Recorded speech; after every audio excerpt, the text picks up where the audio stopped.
Hey guys, I hope you're doing well. Welcome back to a new video. In this one we're going to be looking at a range of PC parts from Silentium PC. Now, they're a Polish manufacturer that have now started to branch out their distribution.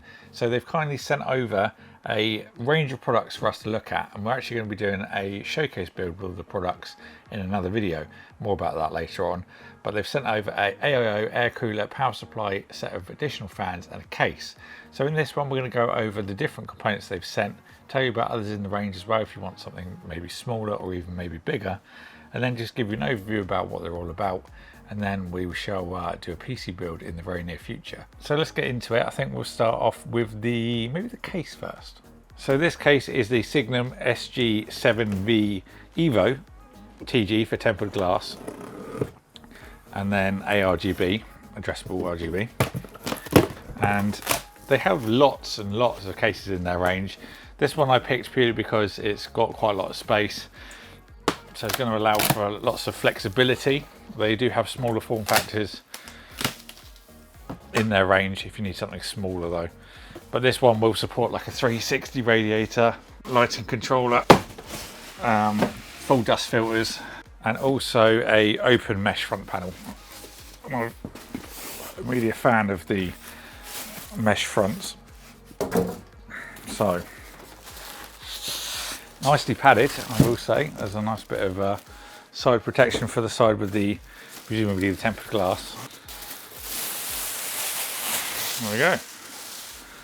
So, every time. So static shock aside, of course, quite nice actually. Honeycomb pattern on the front, got side intakes as well, all filtered. On the top we've got a nice easily removable magnetic dust filter, up to 360 radiator in the top. Front I/O, we've got two USBs, headphone and a microphone, a reset button, and then a power button, which looks like it's got a ring of RGB around it as well. And then if we pull this off, we've got a finer mesh for stopping the dust going through, even finer on the sides, which is nice. And then underneath we've got our three pre-installed RGB fans, nice cable holes as well if you want to change these out. Also you could change these for 140mm fans as well if you want. You have got the options there, so maybe we'll do that in the build, not quite sure yet. On the back, full size power supply, there's a 120 built in, and we have got some additional ones we'll use as well. Usual amount of rear I/O, we've got a fan filter on the bottom for your power supply, nice and easily removable, and you can put that back in nice and easy as well. So tempered glass panel has the thumb screw style on this model, easily come off. To then take this off, there you go. So you got some little nubbins on there as well, so if you were taking this tempered glass off while it's upright, it's not going to fall off. I've had cases like that and it's just atrocious, so very nice to see that that's not the case. Nice piece of tempered glass, probably 5mm thick.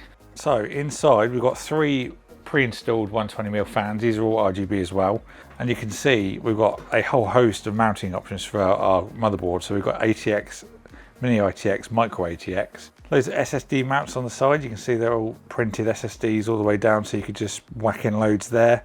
We've got a power supply shroud, some routing for cables, and also some additional mounts, so you can put some hard drives or SSDs on there.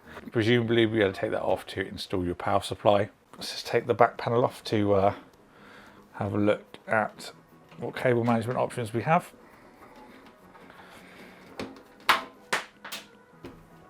As you can see, not a captive thumb screw, which is a bit of a shame. We'd like to see captive ones, so you don't have that problem with them just dropping and then going into the abyss. And then, oh, seems our bag of bits is open, but some additional tempered side panel screws. We've got a speaker, and then just our general mounting hardware. That is in a box that seems to have shifted in transit. But what else have we got in here? Okay, just like a quick start guide. Nothing overly fancy. There is a bit of padding on there for your power supply, so when you do install it this way, it's not going to bang against the side of the case, so that's a nice little touch. And here's the hub that I mentioned. You can see that we've got another spot for an ARGB fan and also 4-pin. Here we've got all our cables for the front panel, so we've got a USB 3 header. Nice to see there's our USB 3. So our reset switch actually acts as a controller for our ARGB. It's not just a simple reset. I've seen a couple of cases that have had that. Just kind of reroutes the options, so your reset will do the lighting rather than actually resetting the PC. So it doesn't really matter too much. You can easily just restart your PC on the menu instead, or just, you know, do the force choke and turn it off that way. Nice to see some cable ties on there as well. You've got some more mounting options for ties and things all over the place, so you've got a nice lot of options for keeping your cables nice and tidy. That sled as well, I'm presuming you can remove. Yep, you can, so that'd be better for us, so we'll get rid of that because we won't be using that in the build. So yeah, very nice. That is the Signum SG7V Evo. Pretty tidy case. So on to the smaller things. Let's first look at the air cooler. This is the Fortis 5 ARGB. Supports pretty much every socket as well, even including LGA 1700, which is really nice. I think I'm going to go for a B660 board with the showcase, so we can use that on that with no problems at all. This has got the nano reset controller again. We've got 140mm fan on this model. This has got some nice RGB as well. So we've got a quick start guide and then a couple of boxes. So let's have a look at what we've got. So this is the Fluctus ARGB 140mm fan that will go on the cooler itself. And then you've got the daisy chain fan, so nice and convenient. And then again, you've got the ARGB, which again, you can daisy chain. Nice perforations on there, which should help move some more fresh air. And then our other box will be the accessories. So we've got the nano reset controller. This one here looks like the AMD bracket, then you've got the Intel one behind that. You've also got some of their PT3 thermal paste in there as well. So you've got everything you need in one bag. And then the cooler itself. As you can see by taking it out, they have a bit of an offset, but once you've got the fan on, it will be central when you put it down on top of the IHS. Really nice construction as well, feels very solid.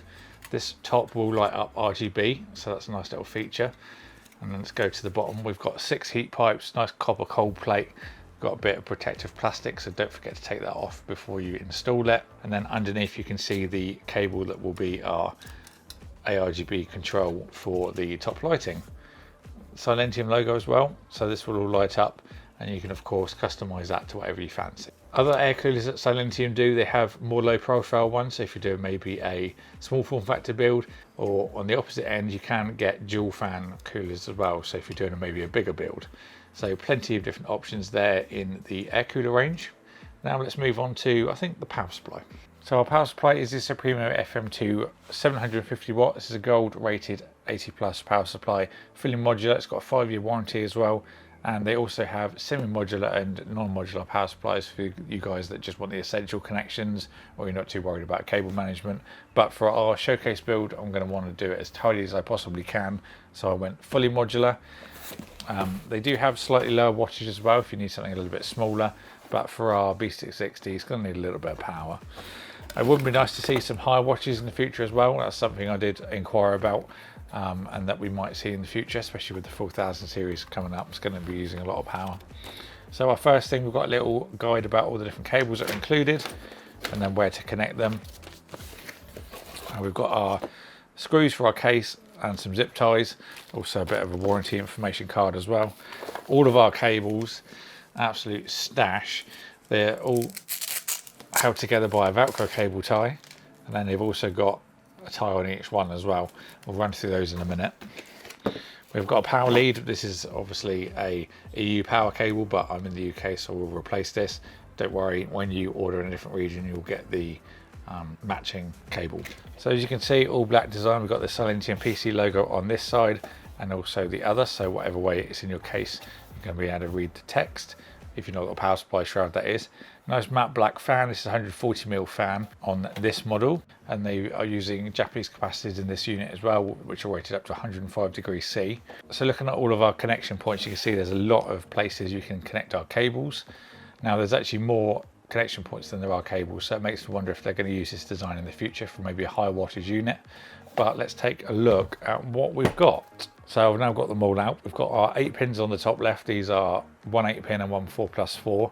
We've got 4 PCI cables. These are all 1 on each end. So if you're using a card that's maybe got 3 8-pins, you'll need to use 3 cables. 24-pin, it's got a nice kind of sheath around the cables as well, so you're not seeing all the individual cables going through. It's quite nice. Our SATA cables, we've got 2 that have 3 SATAs on each, and then we've got 1 cable that's got a SATA, and then 2 Molex for anyone that's using older cables. So nice little look there at the Supremo FM2. Will be nice to see some high wattage options in the future, but they do take a lot of time to develop with PSU, so we will be patient. But now let's look at the additional fan pack, and then we'll be on to the AIO.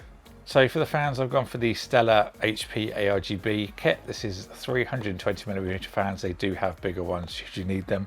These are fully RGB controlled as well, and they have a daisy chain connector on, which is again nice and convenient. We've got 12 screws opening them up, and then all of the cables. So as I said, they've got daisy chain for the RGB, but they've also got it for the 4-pin PWM as well, so that will help with the cable management. You won't need to add hubs and things like that. They've also got anti-vibration pads on each side as well, so that'll stop the vibrations going through to your case.